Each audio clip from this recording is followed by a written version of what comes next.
Good morning વિદ્યાર્થી મિત્રો. એક અઠવાડિયાના વેકેશન બાદ આજે ફરીથી આપણે એ ભણવાનું ચાલુ કરીશું. એક અઠવાડિયું થોડું કામ હોવાથી આપણે વેકેશન રાખેલ. હવે આજે નામાનું પ્રકરણ હિસાબી સમીકરણ અને ધંધાના વ્યવહાર એ ચાલુ કરેલ છે, જે બિલકુલ નાનું છે, જેની અંદર એક વિકલ્પ છે, 5 વિકલ્પ અને એક દાખલો છે, જે સમીકરણ દ્વારા આપણે સમજવાનો છે.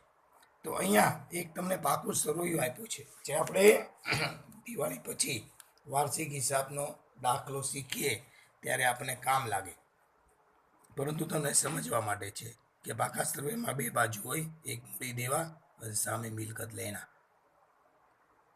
C+L કહેવાય મૂડી દેવાને. સી એટલે કેપિટલ મૂડી, એલ એટલે લિયાબિલિટીઝ દેવું, અને એ એટલે એસેટ્સ. તો મૂડીમાં મૂડી, એમાંથી ઉપાડ બાદ કરો.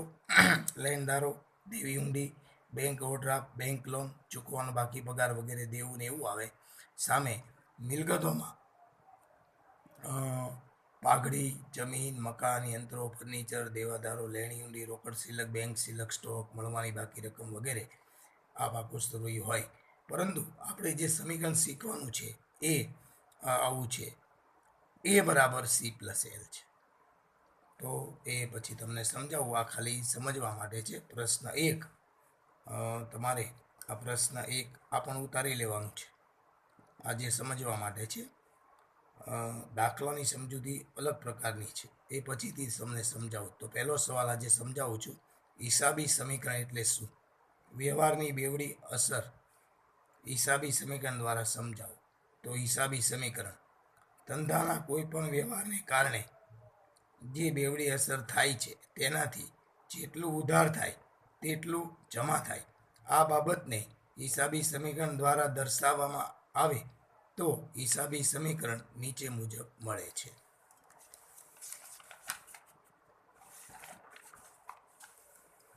તો સમીકરણ આવું છે: મિલકતો બરાબર મૂડી વત્તા દેવા, એ બરાબર C+L. હિસાબી સમીકરણમાં બેવડી અસરને કારણે એમાં જેટલું વધશે તેટલું જ C+Lમાં વધશે, અથવા કેપિટલ એમાં જેટલું ઘટશે તેટલું જ C+Lમાં ઘટશે, અથવા સમીકરણની કોઈ પણ એક બાજુ જેટલું વધશે તેટલું જ ઘટશે અને સમીકરણ સંતુલિત રહેશે.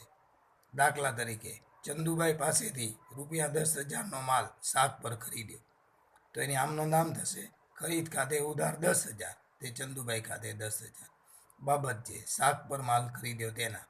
આ બેવડી અસરને આપણે હિસાબી સમીકરણ દ્વારા સમજીએ તો નીચે મુજબ સમજાવી શકાય. આ બાજુ એ છે, આ બાજુ C+L છે. એની અંદર જુઓ, ખરીદીથી માલ આવે તેથી માલનો સ્ટોક વધે, તેથી એ વધે છે. C+L બાજુ જઈએ તો ચંદુભાઈ પાસેથી શાક પર માલ ખરીદ્યો, ચંદુભાઈ આપણા લેણદાર છે, તેથી દેવું વધે છે, તેથી એલ વધે છે. તો આ બાજુ એ વધ્યો, આ બાજુ એલ વધ્યો. તો આ હિસાબી સમીકરણ છે, અને એના પ્રશ્નની અંદર વિકલ્પ પહેલાં લઈએ. તો વિકલ્પ સમજાવું છું. પહેલો વિકલ્પ છે, માલિક ધંધામાં મૂડી લાવે ત્યારે શું થાય? તો મૂડી વધે, મિલકત વધે. બીજો વિકલ્પ છે, માલની ઉધાર ખરીદી થાય ત્યારે શું થાય? ઉધાર ખરીદીએ તો મિલકત વધે, દેવું વધે. મહેસૂલી ખર્ચ રોકડમાં ચૂકવવામાં આવે ત્યારે તો મિલકત ઘટે, આપણી રોકડ ઘટે અને મૂડી પણ ઘટે.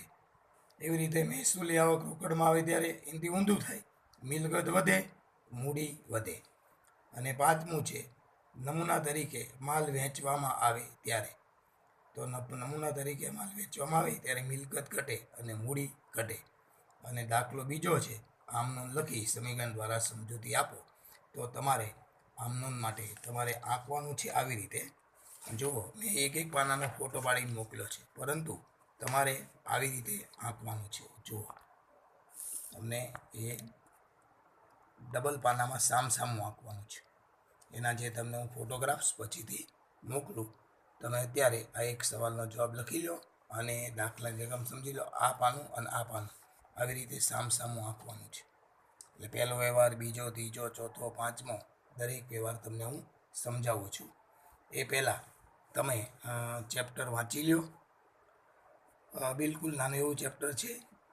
એક જ દાખલો ગણવાનો છે આપણે આમનો, પરંતુ વ્યવસ્થિત રીતે ગણવાનો છે. એટલા માટે તમે આ નાનો એક 5 મિનિટનો વિડીયો જોઈ લો અને તમારે કેવી રીતે કરવાનું છે એ સમજી લો. પહેલાં તમે ટેક્સ્ટ બુકમાંથી આ ચેપ્ટર વાંચી લો, એના વિકલ્પને સમજી લો, અને એક જ દાખલો છે, 19 વ્યવહાર છે, એ હું તમને પછી દાખલો ગણાવું છું. પહેલાં તમે અત્યારે આંકી લો, આટલું આંકો અને સમજી લો. પહેલાં પાકું સ્ત્રી લખાયું છે લખી લો અને પહેલો સવાલ લખી લો. ત્યારબાદ હું તમને દાખલો સમજાવું છું. તમારે આંકવાનું છે, સામસામું આંકવાનું છે. પાના નંબર 4 ને 5 સામસામું, 6 ને 7 સામસામું, એવી રીતે તમારે સીધું આંકવાનું છે. એક પાનામાં ખાલી નથી આંકવાનું, ડબલ પાનામાં દાખલો ગણવાનો છે. આ પાના ઉપર આમ નોંધ આવશે, આ પાના ઉપર સમીકરણ છે.